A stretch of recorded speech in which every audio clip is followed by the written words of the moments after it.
السلام علیکم ورحمۃ اللہ وبرکاتہ۔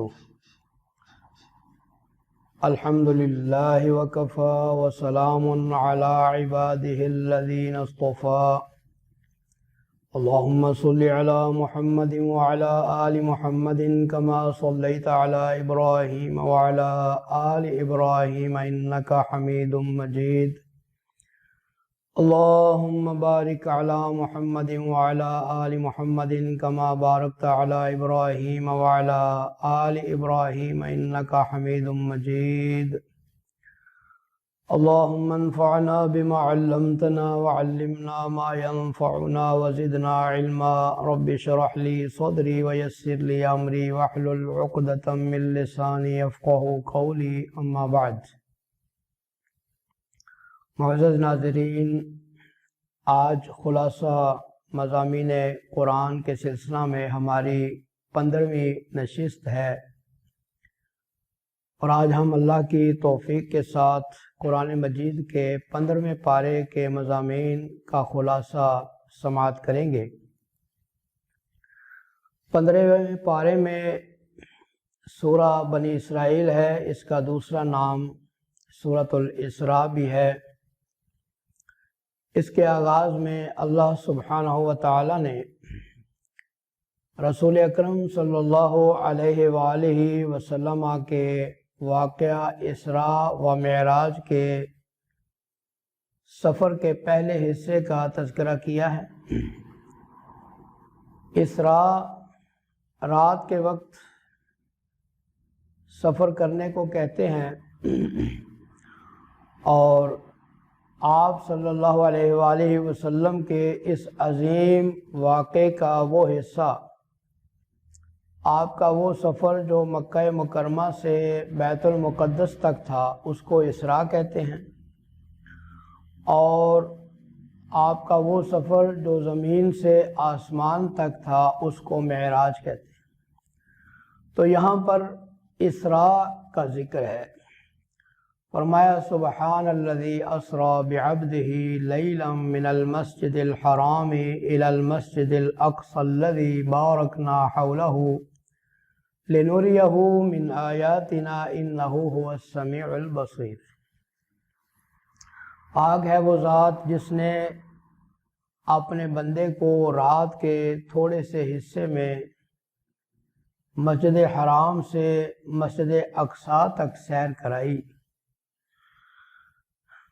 اور وہ مسجد اقصی کے جس کے ماحول کو ہم نے مبارک بنایا،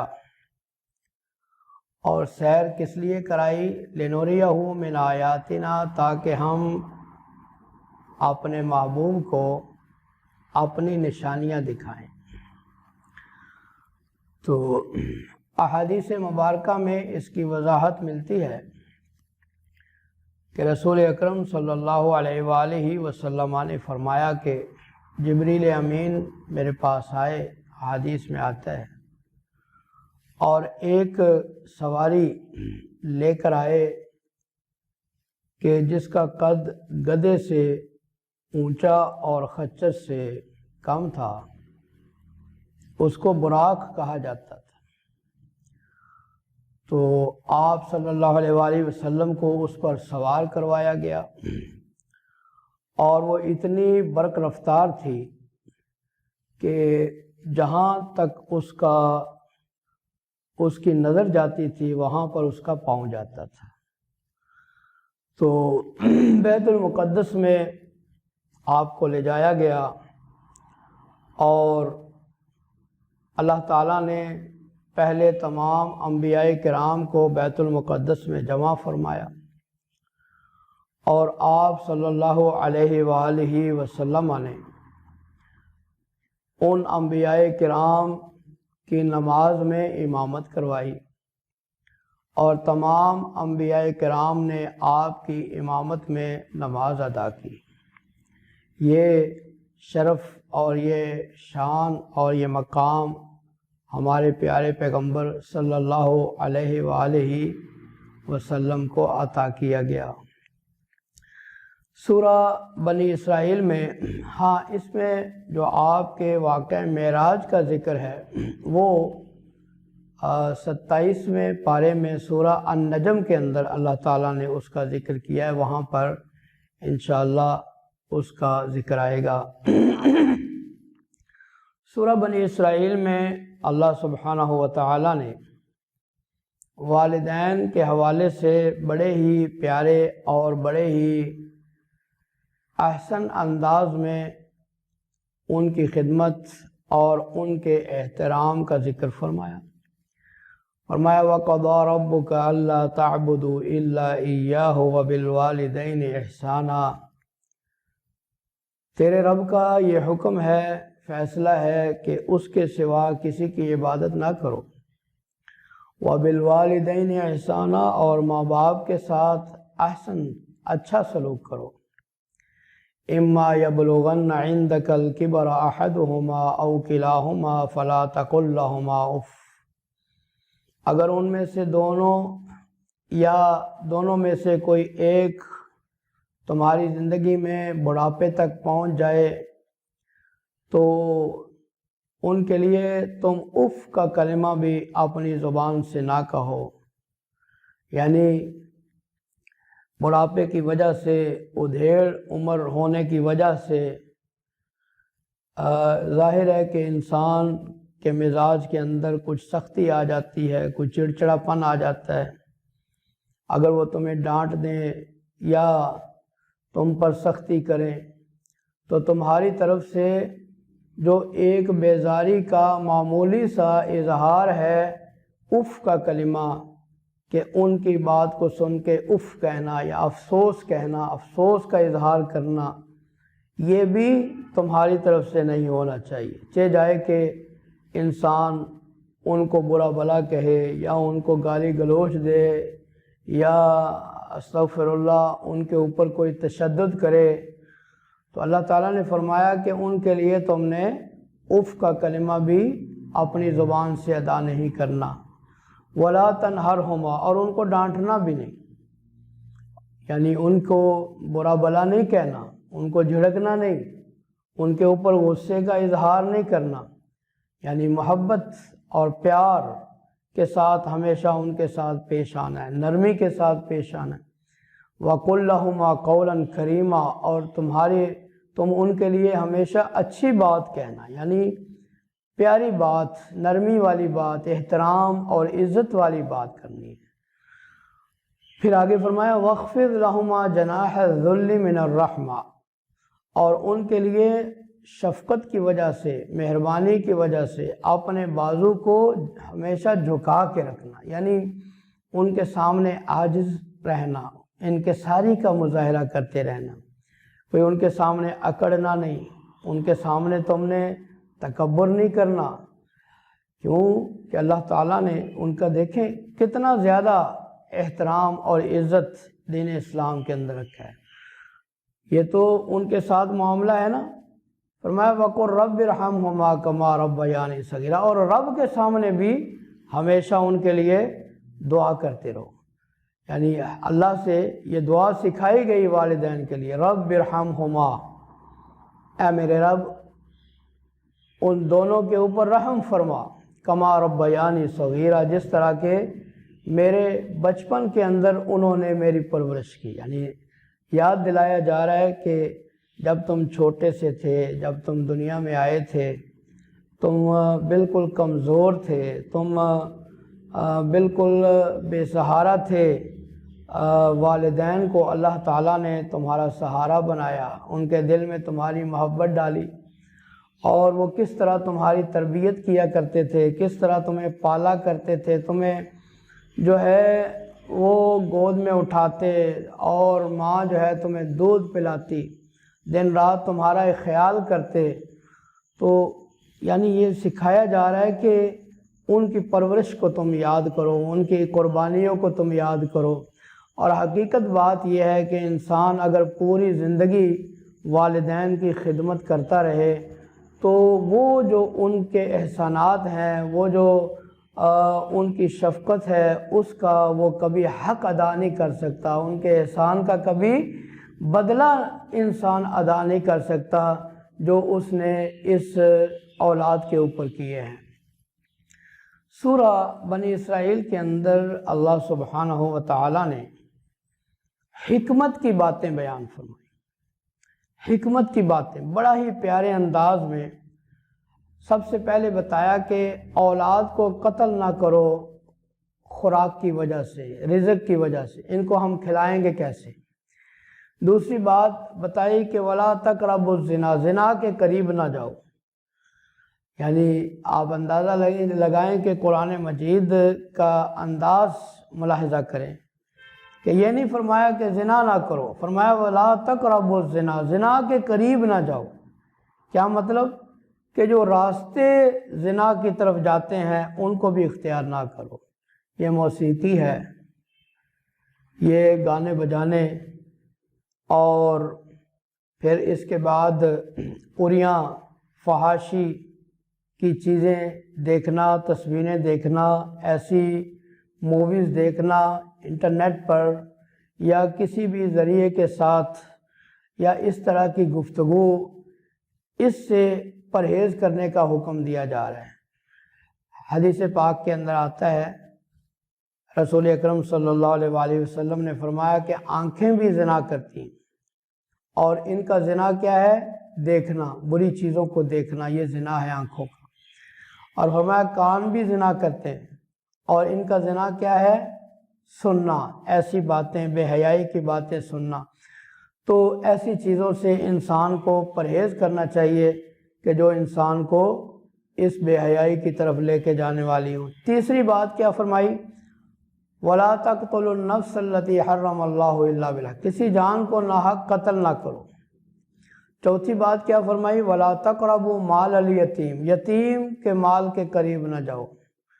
یتیم کا مال نہ کھاؤ۔ اور پانچویں بات فرمائی وَأَوْفُوا بِالْعَهْدِ، عہد کو پورا کرو، کسی سے وعدہ کر لو تو اس کو پورا کرو۔ کیوں؟ کہ إِنَّ الْعَهْدَ كَانَ مَسْئُولًا، یہ جو عہد ہے اس کے بارے میں سوال کیا جائے گا قیامت والے دن، پوچھا جائے گا کہ تم نے عہد کو پورا کیوں نہیں کیا۔ اور چھٹے نمبر پر فرمایا کہ وَأَوْفُوا الْكَيْلَ، ماپ تول جو ہے اس کے اندر کمی بیشی نہیں ہونی چاہیے، پورا پورا تول کر دیا کرو۔ اور ساتویں نمبر پر فرمایا وَلَا تَقْفُ مَا لَيْسَ لَكَ بِهِ عِلْمٌ، جس چیز کا علم نہ ہو اس کے پیچھے نہ لگو۔ آج ہمارے ہاں یہ بہت چیز عام ہو چکی ہے کہ بغیر علم کے ہم فتوے دینے شروع کر دیتے ہیں، بغیر علم کے ہم مسئلے بتانے شروع کر دیتے ہیں۔ یاد رکھیں یہ دین یہ ایک امانت ہے، اور یہ اللہ تعالیٰ کی طرف سے نازل کیا ہوا ہے، اور بغیر علم کے اس کے اندر گفتگو کرنا، یہ دیکھیں قرآن پاک کس طرح اس سے منع کر رہا ہے۔ پھر اس کے بعد آخر میں فرمایا وَلَا تَمْشِ فِي الْأَرْضِ مَرَحًا، زمین کے اندر اکڑ کر مت چلو۔ إِنَّكَ لَن تَخْرِقَ الْأَرْضَ وَلَن تَبْلُغَ الْجِبَالَ طُولًا، نہ تو تم زمین کو پھاڑ سکتے ہو اور نہ تم پہاڑوں کی بلندی کو پا سکتے ہو۔ تو یہ ساری باتیں ارشاد فرما کے اللہ تعالیٰ نے فرمایا ذَلِكَ مِمَّا أَوْحَى إِلَيْكَ رَبُّكَ مِنَ الْحِكْمَةِ، یہ وہ حکمت کی باتیں ہیں جو تیرے رب نے تیری طرف وحی کی ہیں، یہ حکمت ہے، یہ حکمت ہے۔ اور سورہ بقرہ میں اللہ تعالیٰ فرماتے ہیں یؤتی الحکمۃ من یشاء، اللہ جس کو چاہتا ہے حکمت عطا کرتا ہے۔ ومن یؤت الحکمۃ فقد اوتی خیرا کثیرا، اور جس کو حکمت دے دی گئی اس کو بہت زیادہ خیر اور بھلائی دے دی گئی۔ تو فرمایا یہ حکمت کی باتیں ہیں جو اللہ تعالیٰ نے آپ کی طرف وحی کی ہیں۔ اس کے بعد سورہ بنی اسرائیل میں کفار کے چند مطالبات کا بطور خاص ذکر کیا گیا ہے کہ انہوں نے جو رسول اکرم صلی اللہ علیہ وآلہ وسلم سے مطالبات کیے تھے، کہنے لگے کہ یہ صحرا ہے، عرب کی زمین، یہاں پر کوئی ہریالی نہیں ہے، کوئی کھیتی نہیں ہے، ہم ایمان تب لائیں گے تم یہاں پر چشمے جاری کرو۔ دوسرا مطالبہ کیا کیا؟ او تکون لک جنۃ من نخیل وعنب، تم ایسا کرو کہ یہاں پر باغات اگا دو، کھجوروں کے انگوروں کے باغات اگا دو۔ تیسرے نمبر پر کہا کہ تم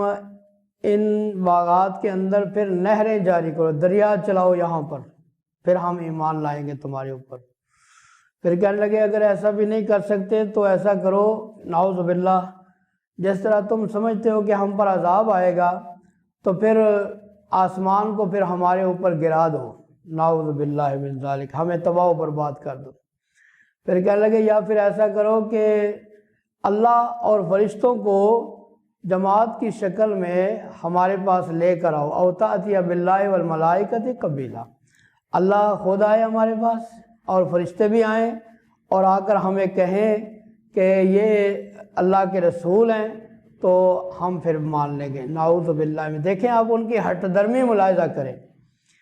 پھر کہنے لگے او یکون لک بیت من زخرف، یا پھر تمہارا کوئی گھر ہو سونے کا بنا ہوا، یعنی ان کے دل میں مادیت پرستی تھی نا، کہ وہ ہر چیز کو دنیا کے پیسے اور مادے کے اوپر تولتے تھے، کہ یا تمہارے پاس سونے کا کوئی گھر ہو، یا پھر کیا ہو او ترقا فی السماء، ہماری آنکھوں کے سامنے تم آسمان پر جاؤ، وَلَن نُؤْمِنَ لِرُقِيِّكَ، اور ہم تمہارے آسمان پر جانے کو بھی نہیں مانیں گے، حَتَّى تُنَزِّلَ عَلَيْنَا كِتَابًا نَقْرَؤُهُ، جب تک کہ تم آسمان سے ہمارے سامنے کتاب لے کر نیچے نہ اترو جس کو پھر ہم پڑھیں گے پھر تم پر ایمان لائیں گے۔ دیکھیں یہ ان کی ہٹ درمی اور ان کی ضد اس سے ظاہر ہوتی ہے، ان کا تکبر اس سے ظاہر ہوتا ہے۔ پھر سورہ بنی اسرائیل میں اللہ سبحانہ وتعالی نے اس بات کا ذکر کیا کہ جتنے بھی قومیں پہلے آئیں اور انہوں نے نبیوں کا انکار کیا، انہوں نے پیغمبروں کی نبوت کے انکار کے لیے دلیل کیا پیش کی؟ ابعث اللہ بشر الرسول، کیا اللہ نے بشر کو ہی رسول بنا کے بھیجنا تھا؟ یعنی ہم تمہیں اس لیے نبی نہیں مانتے کہ تم ہم جیسے بشر ہو، اور ہمارے پیارے پیغمبر صلی اللہ علیہ وسلم کو بھی لوگوں نے یہی کہا۔ تو اللہ تعالیٰ نے اس کا جواب دیا قُلْ لَوْ كَانَ فِي الْأَرْضِ مَلَائِكَةٌ يَمْشُونَ مُطْمَئِنِّينَ لَنَزَّلْنَا عَلَيْهِم مِّنَ السَّمَاءِ مَلَكًا رَّسُولًا، اے میرے پیغمبر کہہ دو کہ اگر زمین کے اندر بسنے والے رہنے والے فرشتے ہوتے تو ہم آسمان سے ان کے اوپر فرشتے کو رسول بنا کر بھیج دیتے۔ زمین میں رہنے والے تم چونکہ انسان ہو اس لیے ہم نے تم ہی میں سے ایک انسان کو رسول بنایا اور اس کے سر پہ تاج رسالت کو سجا کے اس کو پورے کائنات کا امام اور کائنات کا سردار بنا کے بھیجا ہے۔ سورۃ الکہف 15ویں پارے میں ہے، اور سورۃ الکہف کے اندر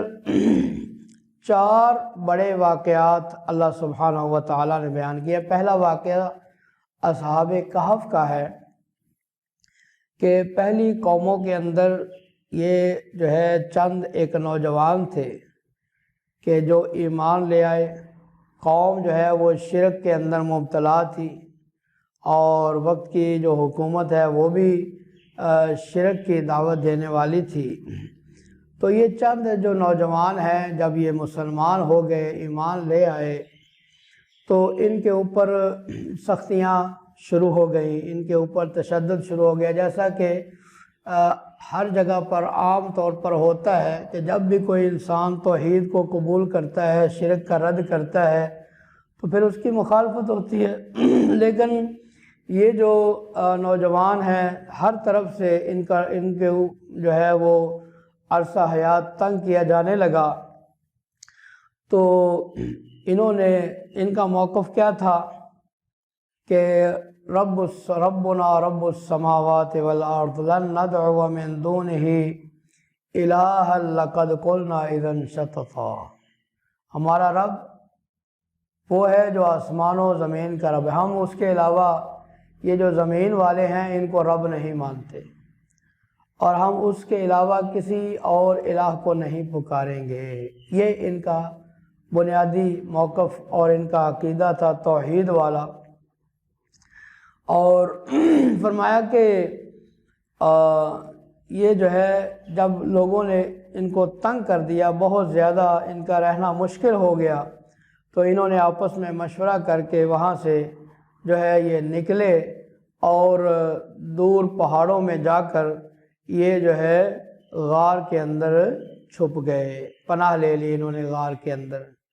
کہ ہم نے اس قوم کے ساتھ نہیں رہنا، یہ جو ہے قوم شرک کرنے والی ہے، بتوں کو پوجنے والی ہے،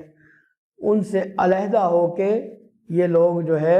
چلے گئے غار کے اندر۔ تو اللہ سبحانہ و تعالیٰ نے تفصیل کے ساتھ اس واقعے کو ذکر کیا کہ کس طرح یہ دعائیں کرتے تھے، اور غار کے اندر جب یہ چلے گئے تو فرمایا کہ اللہ تعالیٰ نے ان نوجوانوں کو غار کے اندر سلا دیا، ان کو سلا دیا، اور فرمایا کہ نقلبہم ذات الیمین و ذات الشمال، یہ 309 سال تک سوئے رہے، 309 سال تک اللہ تعالیٰ نے ان کے اوپر نیند طاری کر دی، اور 309 سال کے اندر دیکھیں آپ اللہ نے کیسی ایک کرامت اپنے ان ولیوں کی ظاہر فرمائی۔ 309 سال تک یہ سوئے ہوئے ہیں، اور ظاہر ہے کہ جسم ایسے نہیں پڑا رہ سکتا، ختم ہو جاتا ہے، لیکن 309 سال تک نہ ان کو بھوک نے ستایا، نہ ان کو پیاس نے ستایا۔ 309 سال تک فرمایا کہ ان کی ہم کروٹوں کو خود بدلتے تھے، نقلبہم ذات الیمین و ذات الشمال، اور کتا جو ان کے ساتھ تھا وہ ان کی جو ہے غار کے دھانے کے اوپر جو ہے وہ بازو کو پھیلائے ہوئے وہ پڑا ہوا تھا۔ تو اللہ تعالیٰ نے ان کا یہ جو منظر ہے اس کو جو ہے یہاں پر اللہ تعالیٰ نے ذکر فرمایا۔ ان کی تعداد کتنی تھی فرمایا اس کے بارے میں اختلاف ہے،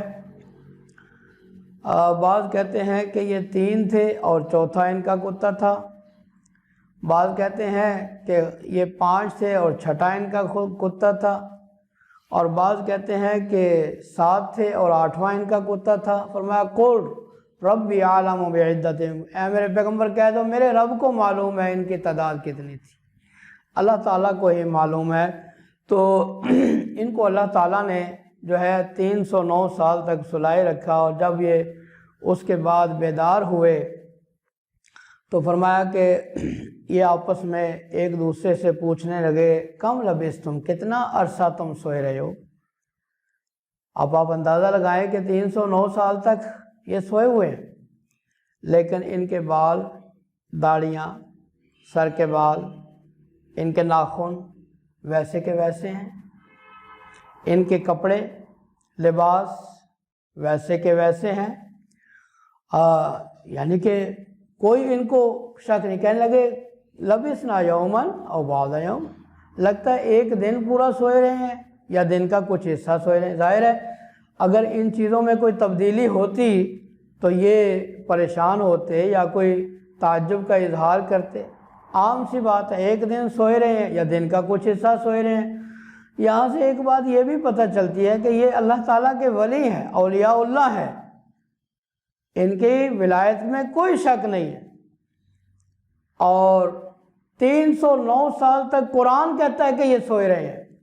لیکن یہ کہہ رہے ہیں کہ ایک دن یا دن کا کچھ حصہ۔ اس سے پتہ چلتا ہے کہ جو اولیاء اللہ ہوتے ہیں وہ عالم الغیب نہیں ہوتے، یہ عالم الغیب ہونا یہ اللہ تعالیٰ کی صفت ہے، یہ اللہ کی شان ہے۔ دیکھیں اپنے بارے میں یہ پتہ نہیں چل سکا کہ ہم کتنی دیر سوئے رہے، کہیں گے فَبْعَثُوا أَحَدَكُمْ بِوَرِقِكُمْ هَٰذِهِ، یہ پیسے ہیں، یہ نقدی ہے، کسی ایک کو بھیجو شہر میں، بستی میں، اور کیا کرے فَلْيَنظُرْ أَيُّهَا أَزْكَىٰ طَعَامًا، کھانا وہ دیکھے جو حلال کا ہو، جو پاکیزہ کھانا ہو، تو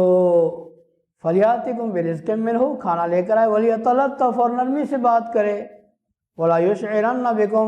أَحَدًا، اور تم میں سے کسی کو ظاہر نہ کرے، إِنَّهُمْ إِن يَظْهَرُوا عَلَيْكُمْ يَرْجُمُوكُمْ أَوْ يُعِيدُوكُمْ فِي مِلَّتِهِمْ وَلَن تُفْلِحُوا إِذًا أَبَدًا،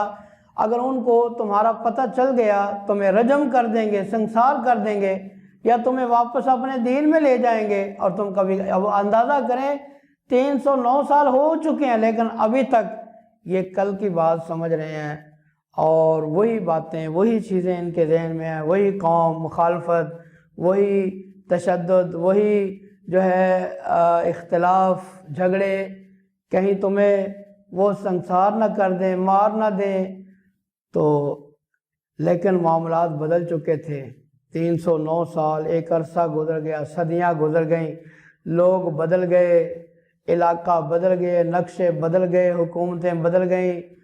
پہلے لوگ ظالم تھے، مشرک تھے، اب ایمان والے لوگ آ گئے، اور ان میں باتیں ہوتی رہتی تھیں کہ ہمارے بڑوں میں کچھ لوگ تھے، کچھ بزرگ تھے، اللہ والے تھے، جو قوم سے پریشان ہو کر چلے گئے تھے چھوڑ کر، اور اس کے بعد ان کا کوئی پتہ نہیں، باتیں تھیں لوگوں میں۔ جب یہ ایک ان میں سے واپس آئے شہر میں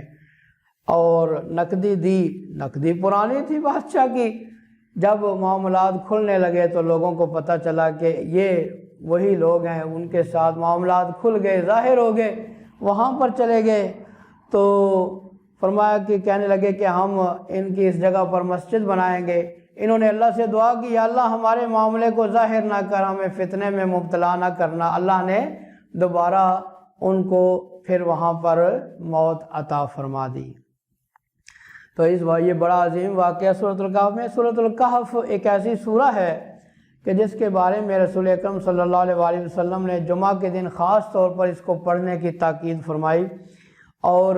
فرمایا کہ جو اس سورہ کو پڑھتا ہے اللہ تعالیٰ اس کو دجال کے فتنے سے جو ہے وہ محفوظ فرمائیں گے۔ تو دوسرا واقعہ اس میں دو دوستوں کا ہے۔ ایک کو اللہ تعالیٰ نے باغات عطا فرمائے تھے، بڑی اس کو فراوانی عطا کی، معاشی لحاظ سے مضبوط کیا تھا، لیکن یہ تکبر میں آ گیا۔ تکبر کے اندر کیسے آ گیا؟